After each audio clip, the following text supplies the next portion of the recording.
Hello there, it's Jessie here. Welcome to the channel. Big warm welcome if you're coming back, and big warm welcome if you're completely new. That's that. Let's get into it, shall we, guys? Happy Tuesday. I went away for the weekend, so I was gone. I left on a very angry note. I don't know if anyone saw the last video, but I decided to let myself be angry and let myself be seen being angry, and that was very fun and helpful and somewhat healing.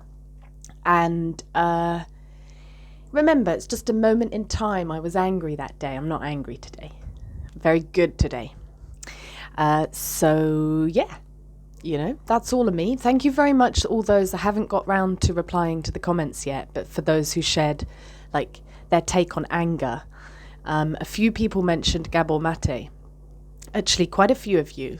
And yeah, it's interesting. There's sort of real authentic anger, which is in the moment. And then there's volcano, trauma, response anger, which I think is what I was in. I think that was some bottled up anger. Anyway, thank you for that. So today I'm going to talk about judgment. And I have mentioned this before, but I feel like it needs more time. So I've learned, I'm a very judgmental, righteous, critical person. Or I have been most of my life. I'm righteous. And judgment for me is about judging what is right and wrong.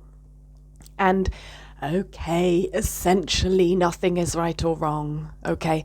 But I like to live by my morals. And I need an idea of what is right or wrong for me to live in alignment with my morals and values. So I'm okay with it. But it does interfere, am I judging out of light or am I judging out of shadow? And I've learned something about me and judgment is it is totally a mechanism of my limited ego identity to keep me where I am. So when I judge things, it could be, there's different uses of judgment for me. But when I'm in shadow, when I'm faced with something that is challenging my belief system, I judge it. Why? Because my ego, which has got me this far in life, is we can't change our beliefs now. They've kept us alive this whole time. But also I'm at this point where I'm trying to just break out of all these limiting beliefs everywhere, all around me, so I can be free and authentic and alive and present. And judgment prevents me from doing that. And I have, of course, a nice little anecdote. If you've been watching me for a while this year, you might remember that I had a big fallout this year with a friend. And it was super, super hard. It was core wound triggering core wound, and we just couldn't get past it. And a lot of my trigger was I was judging her and her decision in life.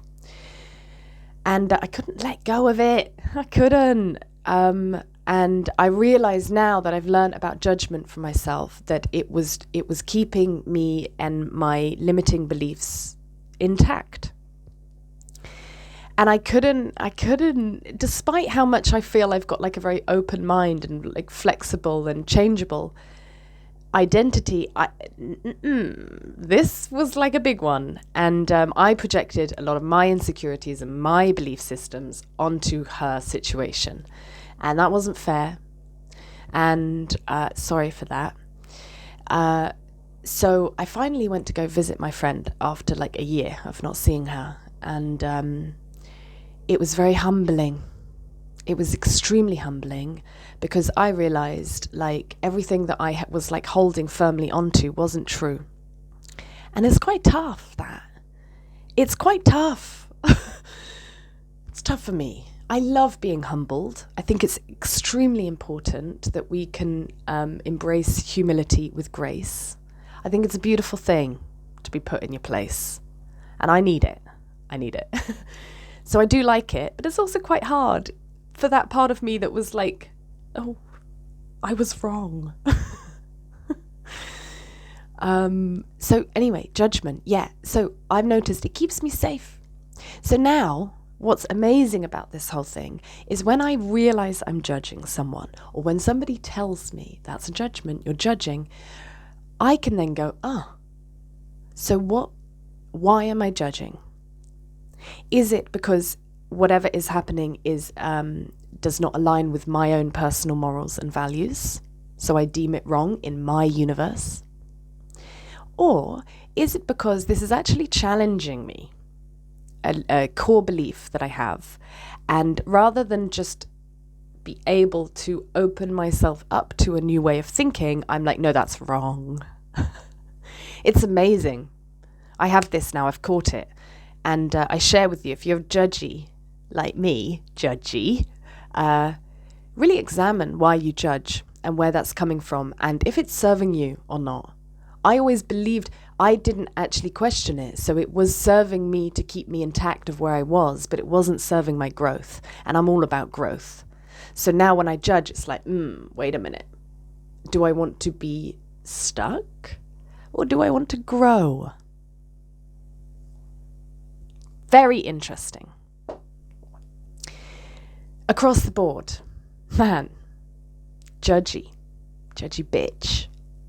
And that's okay. When I say that, I'm not like, I'm not. It was very interesting. Grateful for the experience.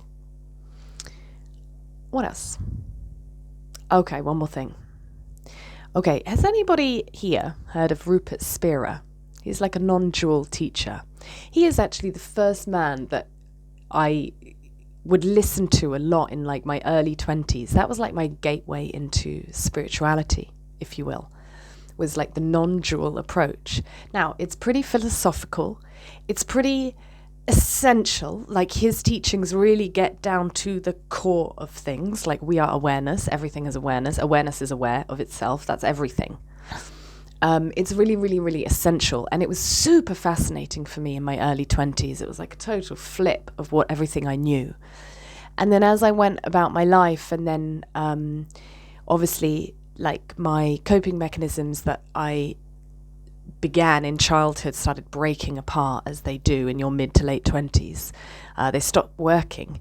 I had to go away from non-duality because it didn't serve me to just think everything is awareness. Like it was a bit meaningless for me. I needed meaning. So then there's, they call it the middle path of like you have that, but you can also go more into like the human side of things, like emotion and trauma and all of this. So I had to leave that behind a little bit because it wasn't serving me where I was on my journey. Anyway, lo and behold, he popped up on my YouTube the other day. So I went to bed and I thought, all right, Rupert, let's give it a whirl. Oh my God. He gave the best analogy for awareness, which really served me, and I'm going to share it this time. Oh my God, it was fascinating. So, okay, he gives many analogies, actually. Like one of them being when you're watching a movie, you're watching the movie, right? And you don't see the screen, or you don't think about the screen. You're watching what's on the screen. And what he's saying is like pure awareness is the screen. Now, imagine you're looking at a movie and then somebody says to you, look at the screen. What do? Like a tiny, tiny change. Tiny change. But not even, because when you're watching the movie, you're already looking at the screen. So when somebody says bring your awareness to the screen, there's like a tiny change in your perception. And it's a beautiful analogy for awareness. Have you heard that before? I just think it's fantastic. Now, okay, we're all still up in the mind, like where's the experience of that? He was giving this talk that I was listening to on YouTube, and it was obviously in a room full of people, because there were people like coughing and moving things in the background, like of the chair. And he was talking about how the way that we experience this pure awareness is bringing the foreground into the background. And it was fascinating. As he was explaining this, there were background noises, right? So you're listening to him, but then in the background, there's like of the chair. And it was perfect. Because what happened is I put my awareness into the foreground. No, sorry, when you hear noises in the background, like just stop right now. Do you hear any noises in the background? I do. Do you hear that? So noises in the background come into the forefront of your awareness. And there's like this threshold. There's this place of the background coming into the foreground. I might have to do it because this could just sound like words, and I don't want to just like parrot somebody else's teachings. Maybe I'll link the video down below so you can do it. But I really wanted to share because it was like extraordinary. I was swimming in awareness, and then Rupert would go, "Nuh-uh, it wasn't you. Awareness was in awareness." You actually lose the identity when you go there. It's background into the foreground. And that's always there, but we're not always aware of it. And then when we bring our awareness, it's sort of this closing in, and there's this threshold. It's like it's like if you're looking at the screen. No, you're looking at the movie, and then someone tells you to look at the screen. There's like a slight moving back. That's how I experience it. It's like slightly back. So if I put my awareness slightly back,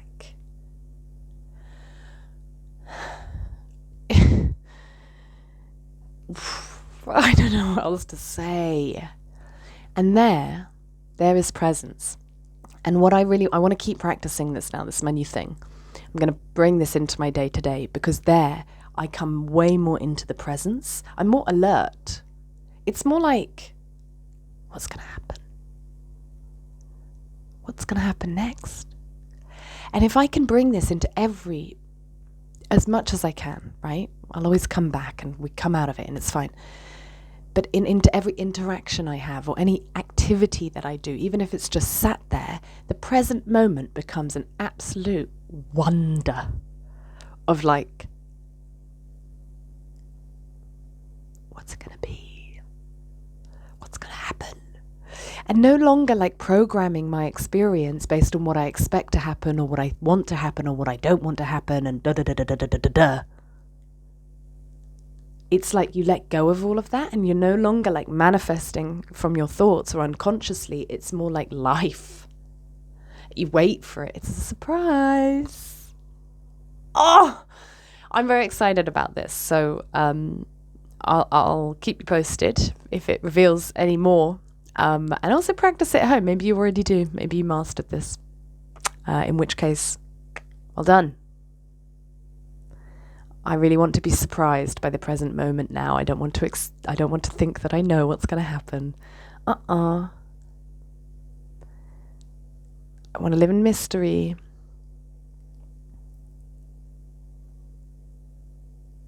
So that's it.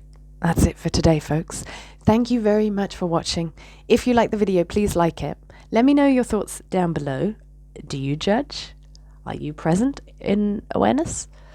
Or is awareness present in awareness in your... Oh, it's hard to do it, isn't it? It's hard to talk about it. Rupert's spirit does a very fantastic job. Unbelievable. Brilliant mind. And hit subscribe.